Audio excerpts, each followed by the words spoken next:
So, you don't think this is an obvious case of false memories, Mr. Mandela detective?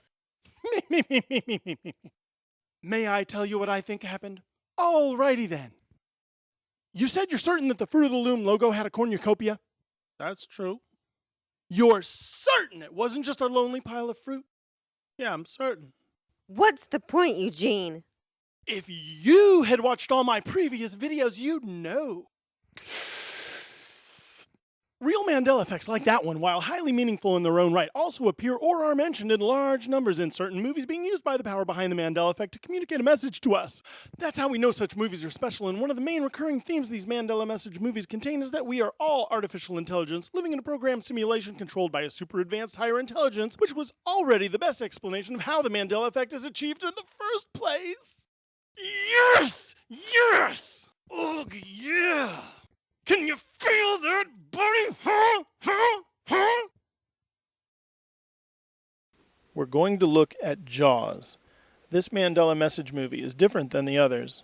It has many movie markers and a famous line in it that changed, but the way it reveals its message is different. Let's start from the start. In the Christian Bible, there is mention of a ferocious sea creature called a Leviathan. One of the verses that talk about the Leviathan appears to have changed. It was easy for me to recognize this as a Mandela effect when I saw it, since the verse comes across as inappropriate. Here it is. I will not conceal his parts, nor his power, nor his comely proportion. Comely simply means attractive, and proportion means a part thought of in comparison to the whole. Put simply, the above verse is saying the Leviathan has a big dick. This verse comes from the 41st chapter of the book of Job, and what it says is connected to Jaws and other things we Mandelians are concerned with. We are going to look at how the entire 41st chapter of Job matches up with Jaws, but first, let's discover the meaning of the movie. Fatal shark attacks are occurring in an idyllic island community, and oceanographer Matt Hooper, played by Richard Dreyfuss, is brought in. He becomes very frustrated with the town's mayor, who wants to keep the beaches open. The mayor is underestimating Jaws, and that is a theme we see repeatedly in this movie. Here is what the oceanographer told the mayor. Mr. Vaughn, what we are dealing with here is a perfect engine, an eating machine. It's really a miracle of evolution. All this machine does is swim and eat and make little sharks, and that's all. This expert also enlightens us with the fact that Jaws is a great white shark specifically. There is a town meeting, and it is crashed by an arrogant seaman named Quint. Quint promises he can kill Jaws, but only for a handsome ransom. The hunt for Jaws is on, and the oceanographer and the town's sheriff join the overly confident Quint on his boat. Interestingly, the boat is named Orca, and Orca is also known as a killer whale. Killer whales can kill great white sharks, and this has been documented. The name of Quint's boat reflects his belief that he can get the best of Jaws. Once Jaws is spotted on the open sea, the sheriff delivers the line that was changed by the Mandela effect. He walks into the boat's cabin and says to Quint, "You're going to need a bigger boat."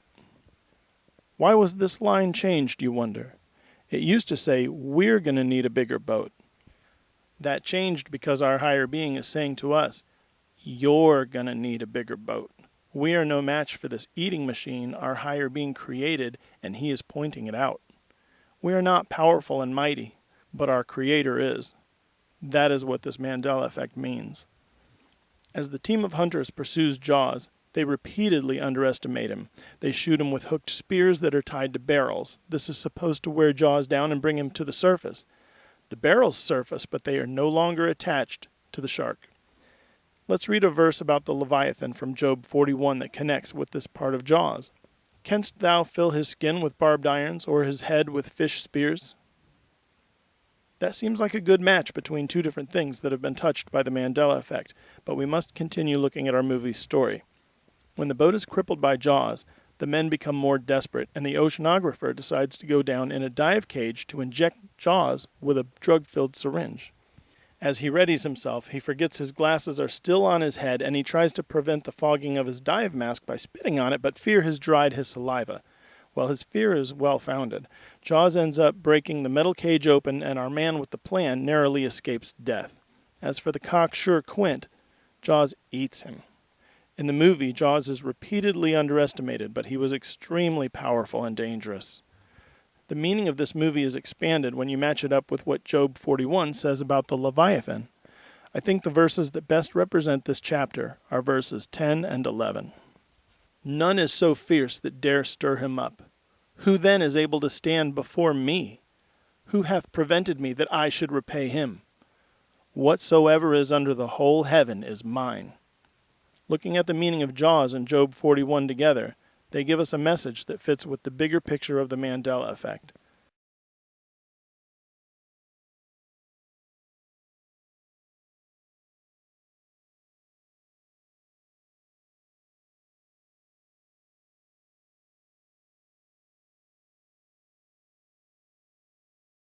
I want to show you a couple more connections I picked up on between message movies and Job 41.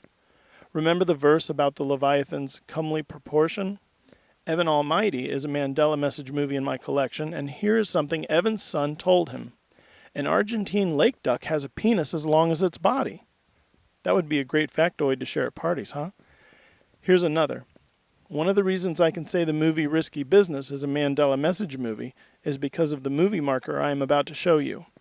Part of the movie takes place in a fancy hotel, and there is a decorative fountain there. It is a sea creature being ridden by a child. That is water flowing out of the sea creature's mouth. Do you see what's in the child's hand? He's holding the sea creature's reins. Compare that to the following verse from Job 41. Who can discover the face of his garment, or who can come to him with his double bridle? That concludes our look at Jaws.